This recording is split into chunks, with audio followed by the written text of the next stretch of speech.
All right, friends, thanks for joining us here on 13 News at Noon. I'm Felicia Lawrence alongside meteorologist Rob Ellis, and it is a cool day. Yes. Looks can be deceiving when you look out the window. It looks absolutely perfect. It is beautiful. Sunshine, you see the trees and the green. You look at the calendar, it says May. Everything's way more green. You need a sweater. Yeah, it's a little on the chilly side. Good news is we're headed for a warm-up. Okay. It's going to be just in time for the weekend. It's just not going to last very long.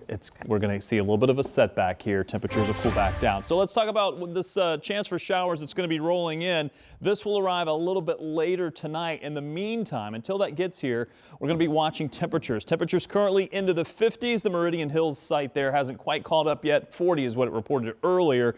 Most other locations have now warmed up into the 50s. And we expect that we should just get very close to 60 degrees today. Some of you are going to be a few degrees warmer than that, especially since you're already in the upper 50s. Some of you are going to be a few degrees cooler than that. Plenty of sunshine certainly, but we do expect some of these showers to roll in. Still has some travel time. We'll see the clouds first. Most of this is going to dry up, but we do expect at least some showers for tonight, and even the possibility of maybe a few rumbles of thunder with that. Not anticipating anything when it comes to severe storms. Just a chance for rain, maybe with a few embedded areas of some thunder. Temperatures getting close to 64 today. More sunshine early. I think as the day wears on, we'll see more and more of those clouds, especially if you're north and west of Indianapolis. If you're in Lafayette, you could have those clouds really filter in maybe by mid-afternoon. Temperatures in the 40s for tonight. We'll talk about this chance for scattered showers. We'll also look ahead to your Friday forecast and, of course, heading into the weekend. Saturday looks really good. Sunday, some changes. I'll show you coming up. Thanks, Rob. Yeah. And a woman is dead after a shooting involving police in South Bend. So we're getting a look at that scene. This gas station sits along Portage Avenue on the northwest side of South Bend. Police were called to that area around 3:30 yesterday afternoon for a welfare check on a 25-year-old woman. They were told she may be armed. That's when officers found the woman, and they say shortly after an officer fired their weapon. According to police, surveillance footage shows the woman with a handgun before the officer fired. The woman died. No other people were hurt. Indiana State Police are now reviewing officer body cam footage and surveillance videos to learn what happened. Once we know more, we'll be sure to update you. New developments in a serial rape investigation. Metro Police say this man is behind at least 5 rapes between 2013 and 2024. Here are the police sketches of that suspect, a single suspect. IMPD says DNA from a 2024 assault matched Leonel Catalan Torreblanca. He now faces 30 felony charges, including rape, burglary, and sexual battery. All of the cases happen within the same general area on the north side of Indianapolis. Torreblanca will be held in jail on a federal detainer request. His next court date is set for July.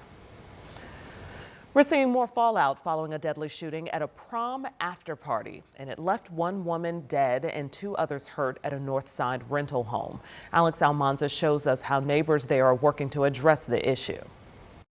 Some neighbors in the Meridian Kessler neighborhood are asking for the city to regulate businesses like Vrbo and Airbnb, but others are raising a more deeper issue in the city of Indianapolis.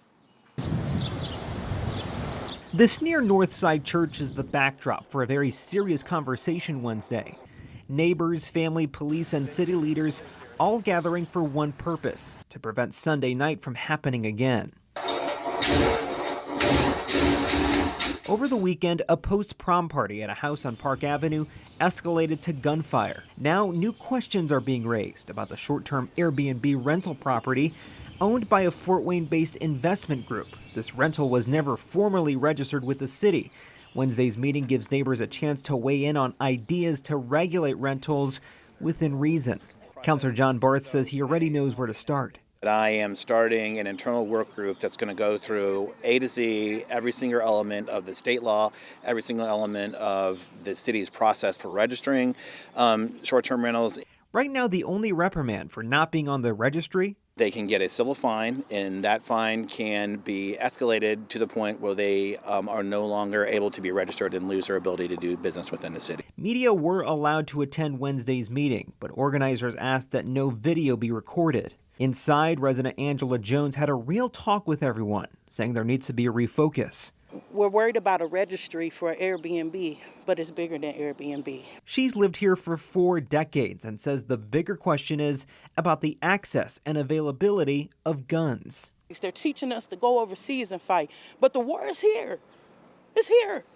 What can we do about gun laws? Who's shipping them in? Who's dropping them in the neighborhood? According to the Meridian Kessler Neighborhood Association, the property in the 4000 block of North Park Avenue has been permanently removed from the Airbnb platform.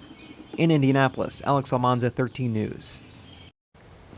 Now in an update to 13 News, the Department of Business and Neighborhood Services say the property owner did not know about the short-term rental registry requirement. They say the owner is cooperating. The city sent them a formal notice and a chance to comply with the ordinance. All right, parents, if your kids have an e-bike, you want to listen up. It's an electric bike if you are thinking of buying one.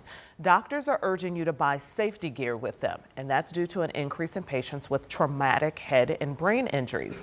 So that was the case for Kennedy Chandler and her family. She was riding around on her new e-bike for Christmas.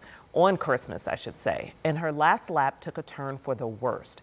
Kennedy does not remember what happened, and her family did not see the crash, but she had a massive brain bleed and skull fracture. That resulted in hours of surgery and a weeks-long hospital stay. Kennedy was not wearing a helmet at the time of this e-bike crash. She now encourages all kids to wear the protective gear, even if you think it will not help you. IMPD is investigating a series of burglaries at some businesses near Garfield Park. One of the businesses targeted was Scotia. The owner, Haley Hiltz, shared surveillance video with us, and it shows the thieves rummaging through the cash register before taking off with money. Hiltz says break-ins like this are another challenge for small businesses already struggling to keep up with rising costs and ongoing construction in the area.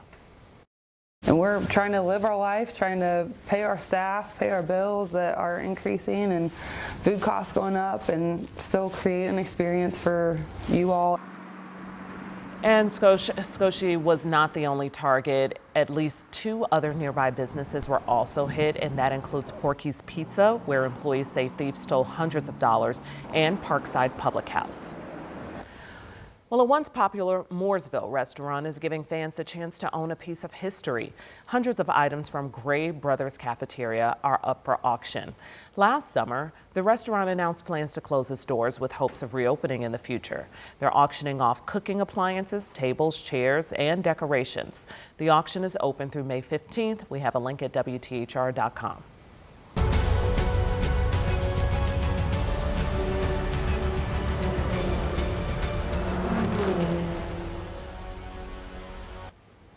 The green flag drops in just 16 days on Sunday, May 24th. We're just a few days away. But the month of May revs into high gear this Saturday with the Sancio Grand Prix. Plus, we've got the 500 Festival Kids Day.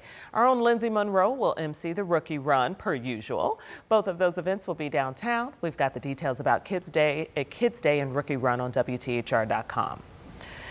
And we're learning Pacers Pascal Siakam and Andrew Nembhard are named Grand Marshals of the 2026 Lucas Oil 500 Festival Parade. Nembhard was already announced as this year's passenger in the fastest seat in sports, leading the field to start in this weekend's Sancio Grand Prix. Siakam and Nembhard have easily become fan favorites. They'll be featured along the parade route, greeting fans and more. The 500 Festival also tapping acclaimed vocalist Lauren Allred to sing the national anthem. She's best known for her hit song, Never Enough from The Greatest Showman.